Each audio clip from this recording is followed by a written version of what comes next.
Written by Martin Jenkins with pictures drawn by Jane Chapman.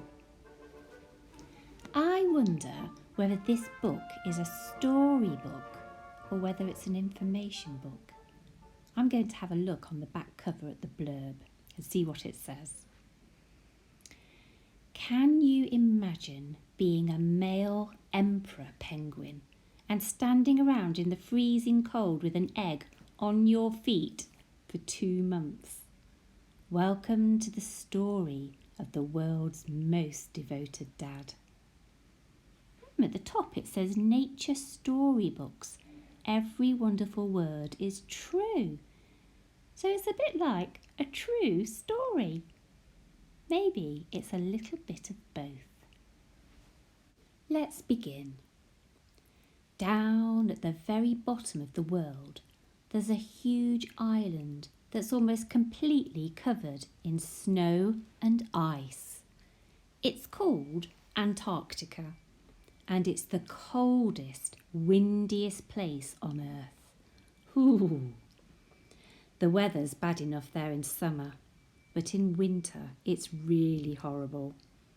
It's hard to imagine anything actually living there. But wait, what's that shape over there?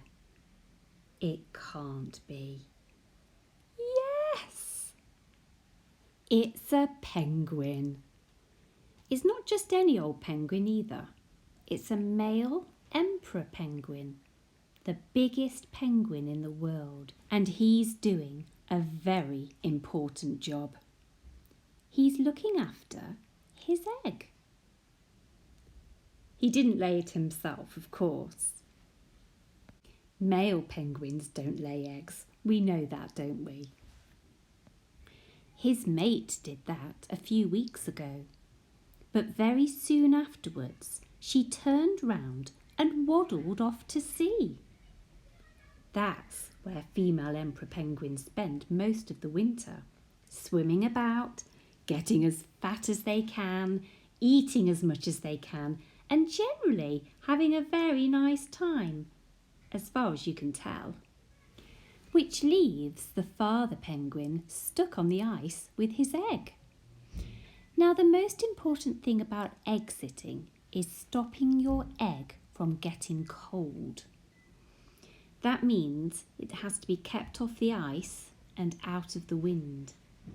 And what better way to do that than to rest it on your feet and tuck it right up under your tummy, which is just what the father penguin does. And that's how he'll stay for 2 whole months until his egg is ready to hatch. Can you imagine it? Standing around in the freezing cold with an egg on your feet for 2 whole months. What's more, there's nothing for the father penguin to eat on land. And because he's egg sitting, he can't go off to the sea to feed. So that means 2 whole months with an egg on your feet and no supper, or breakfast, or lunch, or tea. I don't know about you, but I'd be very, very miserable. Luckily, the penguins don't seem to mind too much. They've got thick feathers and lots of fat under their skin to help keep them warm. And when it gets really cold and windy, they all snuggle up together and shuffle over the ice in a great big huddle. Most of the time, the huddle trundles along very, very slowly. But sometimes, when the penguins get to a particularly slippery slope, they slide down it on their tummies, pushing themselves along with their flippers, always remembering to take care of their egg and trying hard not to bump into each other. And that's how the father penguin spends the winter. Until one day he hears a chip, chip, chip. What do you think that sound is? His egg is starting to hatch. It takes a day or so, but finally the egg cracks right open and out pops a penguin chick. Now the father penguin has two jobs to do.